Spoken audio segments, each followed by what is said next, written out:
Dear learners, welcome to the video lesson on Introduction to SQL.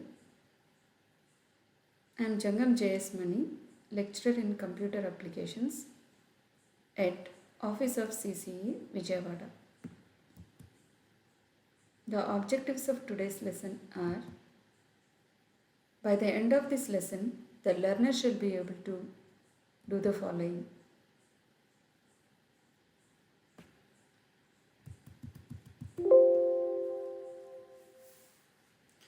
Dear learner, welcome to the video lesson on Introduction to SQL. I am Jangam J.S. Mani, lecturer in Computer Applications, working at Office of CCE, Vijayawada. The objectives of today's lesson are: by the end of this lesson, the learner shall be able to explain what is SQL and its history, and can be able to describe SQL standards, query language and its type, and the learner shall also be able to describe the commands in SQL, and is also able to understand how to write the SQL statements and what are the existing SQL tools. So, what is SQL? SQL is the full form of Structured Query Language. It was developed at IBM by Donald D. Chamberlain and Raymond F. Boyce to manipulate and retrieve data stored in IBM's System R project in 1970s. It was initially called as SQL, stands for Structured English Query Language, but later it was renamed to SQL, stands for Structured Query Language, but still it is being pronounced by most of the people as SQL only. Let us look at the facts and figures of SQL. SQL is a powerful language that uses simple English sentences as commands. Hence, it is a command-based language. It is also a declarative language. It is easy to learn. It has well-defined standards like ANSI and ISO, where ANSI stands for American National Standards Institution and ISO stands for International Standards Organization. Both these organizations have well-defined standards, and SQL is following it. Hence, it is said to be a well-defined standards language. SQL has a collection of predefined statements or commands. It can create multiple views, and its portability of code has made it a standard database language for many of the RDBMSs. So before going to see what is SQL, how it is being used, let us have a quick recap of the terminology related to RDBMSs. Let us look at what is data. Data is all about, it is a recorded collection of facts, figures and values related to the objects. For example, age, phone number, place, etc. So, there can be many kinds of data we can look at in our day-to-day life, such as healthcare data during this COVID season, transport data, student data, financial data, etc. Now, let us also have a look at database. A database is a collection of interrelated data or else organized collection of data that supports storage and manipulation of data in an easy manner. Example of it is phone book.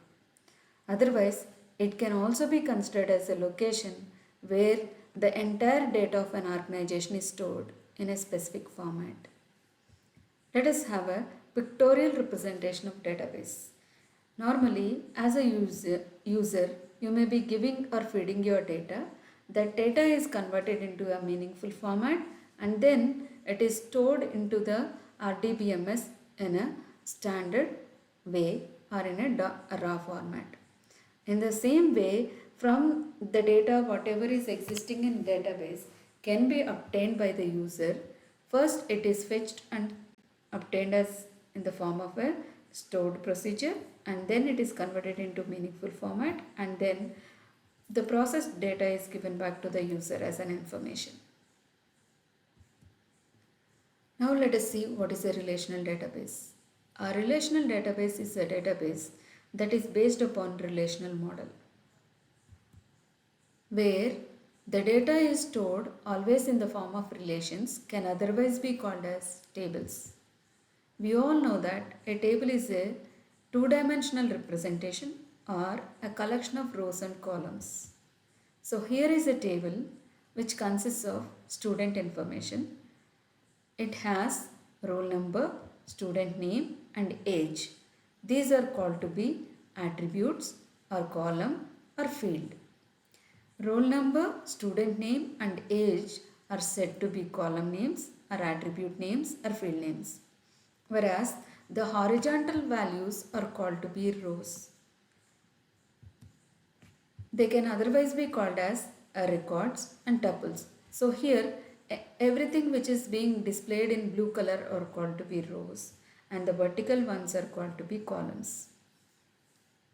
And because it is holding the data of a student, the table is given a name student. Now let us look at what are the various RDBMS softwares available. RDBMS softwares are available in two forms. One is free softwares or open source softwares, and the other one is commercial softwares. Commercial softwares are nothing but the softwares that has to be purchased by the organizations, or they must get the license. They are Oracle, DB2, Microsoft SQL Server, Informix, Sybase, Teradata, and also Ingress. It is the first commercial RDBMS available. Coming to free or open source RDBMSs available in the market are MySQL, PostgreSQL and SQLite. As I told you, SQL is following the ANSI and ISO standards, and the standards are available right from SQL 86, SQL 89, 92, 99, 2003, 2006, 2008, 2011 and up to 2016. What are the uses of SQL? SQL actually is a command-based language. It is providing statements for doing variety of tasks, including extraction of the data from the relational database. Extraction can otherwise be called as retrieval of the data, where the user can look at the data, what it is. And the user can also use or write SQL statements for inserting new data, for modifying the existing data, or for deleting the existing records from a table. And these statements can also be used for creating, replacing, altering and dropping various SQL database objects. Not only that, SQL statements can also be used for controlling the access to the database and its objects. And the final thing is that it will also provide you the guaranteeing database consistency and integrity. These are the various uses of SQL.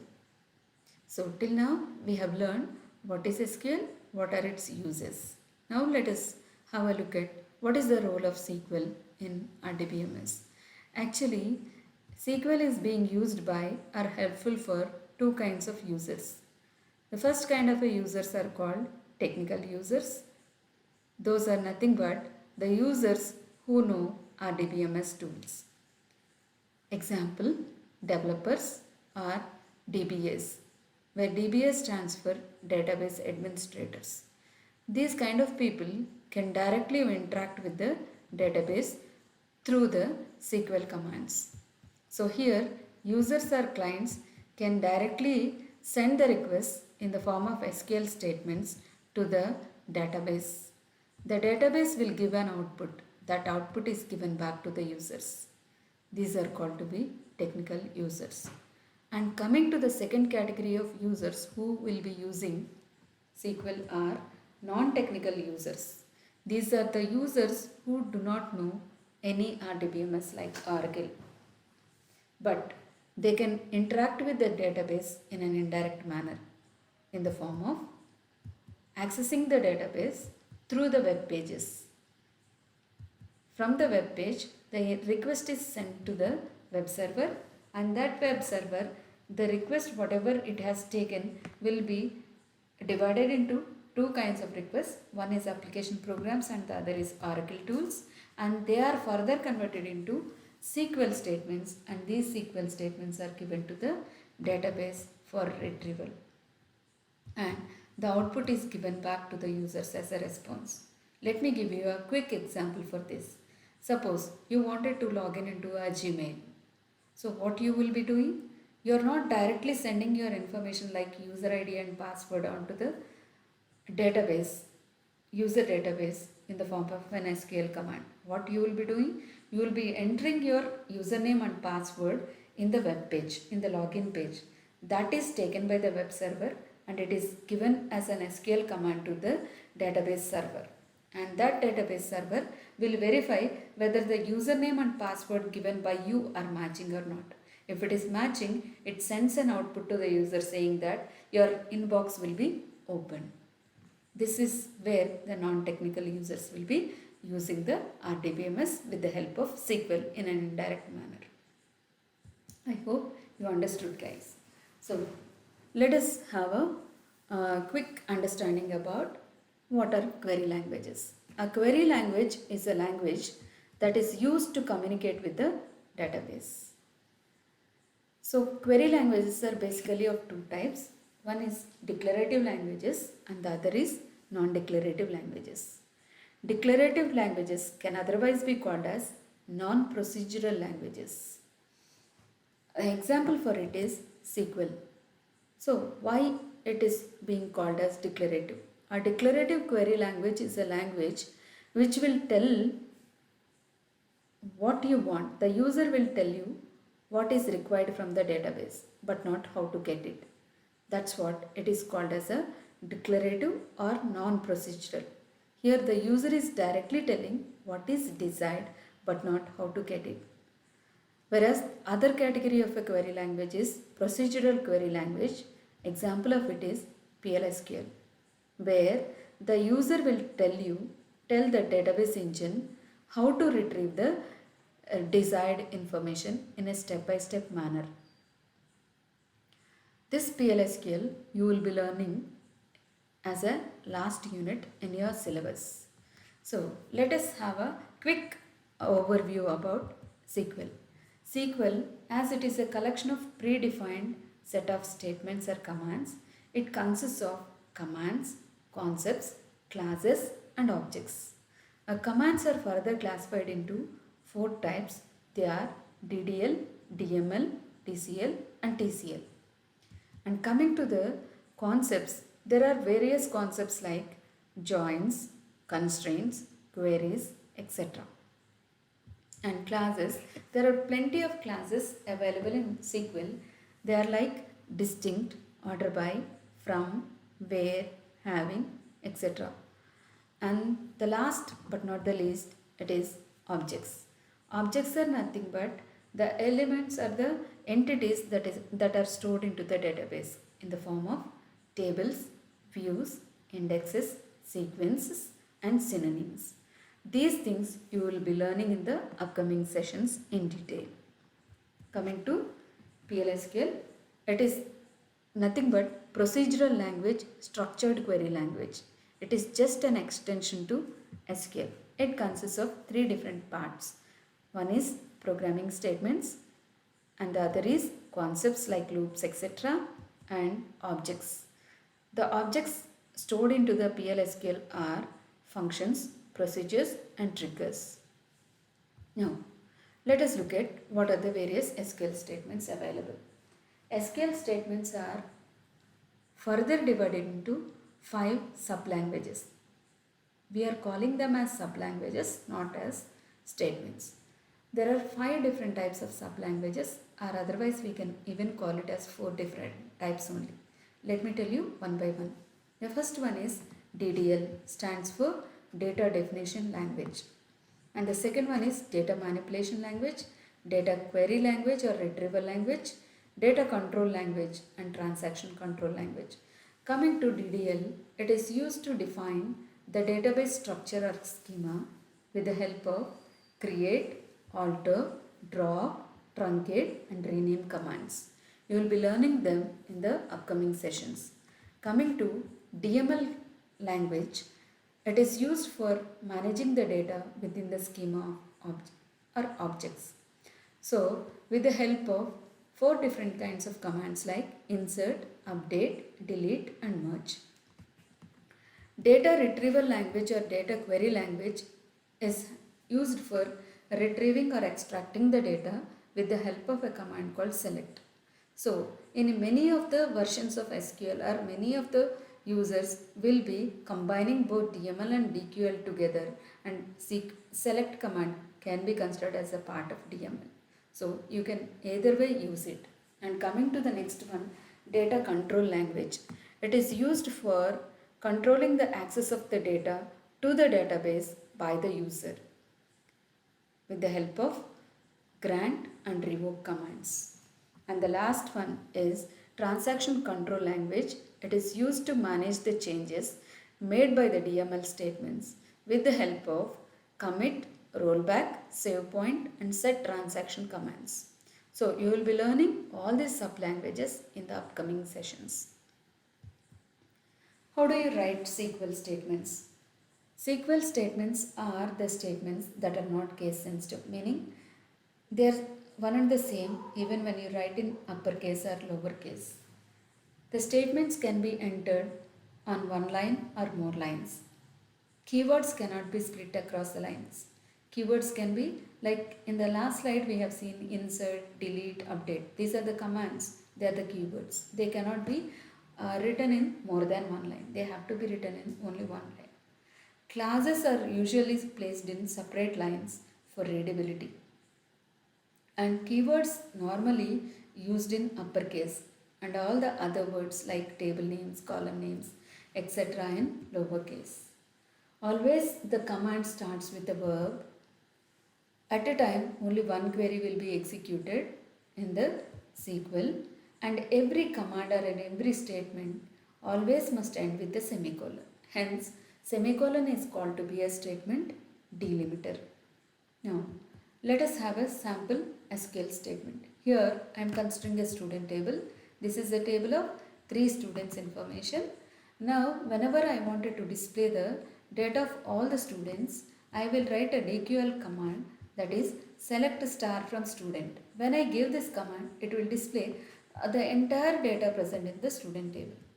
Now, similarly, when I wanted to display the data of all the students who is more than 20 years of age, then I will be writing the query as select a star from student where age is greater than 20. It is again another SQL statement. Here it is written in 3 lines and ending with semicolon.